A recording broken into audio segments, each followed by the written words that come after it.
అండి, నమస్తే. Welcome to our channel పైడాస్ కిచెన్. నేను మీ భవానీ. ఇవాల్టి వీడియోలో వంకాయ చిక్కుడుకాయ కర్రీ ఎలా తయారు చేసుకోవాలో తెలుసుకుందామండి.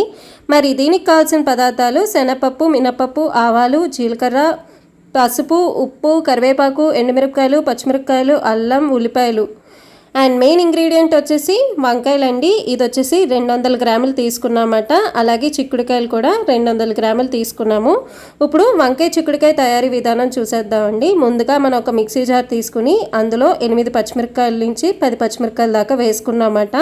అలాగే 1 ఇంచు అల్లం ముక్క, ఉప్పు వేసుకుని, పసుపు వేసుకుని మనం బాగా మిక్సీ పట్టుకుంటున్నామండి. చూస్తున్నారు కదా, ఈ విధంగా మనకి పేస్ట్ అనేది అవుతుందన్నమాట, ఇక్కడ చూపించిన విధంగా. ఇప్పుడు ఇందులోనే మనం ఉల్లిపాయలు కూడా వేసుకుంటున్నామండి. ఇక్కడ వచ్చేసి మనం ఒక మీడియం సైజ్డ్ ఆనియన్ అనేది తీసుకుని చీరుకుల కింద కట్ చేసుకుని మిక్సీ చేసుకున్నామట. ఇప్పుడు ఒక ప్యాన్ తీసుకుని అందులో 2 to 3 table spoons of oil అనేది వేసుకోవాలండి. ఆయిల్ హీట్ అయ్యాక మనం శనగపప్పు, మినపప్పు, ఆవాలు, జీలకర్ర, అలాగే ఎండుమిరపకాయలు, కరివేపాకు కూడా వేసుకుని కొంచెం వేగించుకోవాలండి.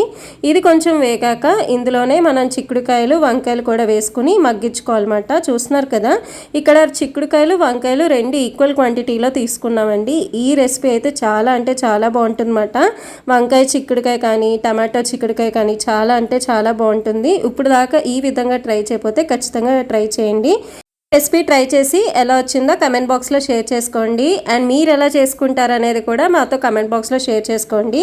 ఇది మగ్గడానికి దాదాపు ఒక 10 నిమిషాల పాటు పడుతుందండి. సో ఇలా మనం మగ్గించుకోవాలన్నమాట. ఇలా ఒకసారి బాగా మగ్గిపోయాక ఇందాక మనం మిక్సీ పట్టుకున్నాం కదా ఒక పేస్ట్, ఆనియన్ పేస్ట్, అది వేసుకుని బాగా కలుపుకోవాలన్నమాట.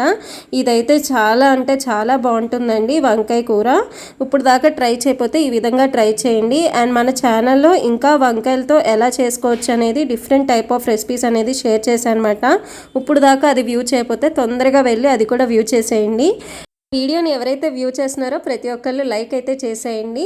అండ్ ఇప్పుడు దాకా సబ్స్క్రైబ్ చేసుకునే వాళ్ళు సబ్స్క్రైబ్ చేసుకోండి. సబ్స్క్రైబ్ చేసుకున్నాక మనకి పక్కన బెల్ ఐకాన్ అనేది ఉంటుంది కదా, బెల్ ఐకాన్ని క్లిక్ చేసినప్పుడు ఫర్ ఆల్ అనే నోటిఫికేషన్ని క్లిక్ చేస్తే మేము ఎప్పుడైతే కొత్త వీడియోస్ పెడతామో అది మీ వరకు వస్తుంది అన్నమాట. సో మీరు ఏ వీడియోస్ మిస్ అవ్వకుండా ఉంటుంది. చూసారు కదండి, ఈ లోపల మన కర్రీ అనేది రెడీ అయిపోయింది.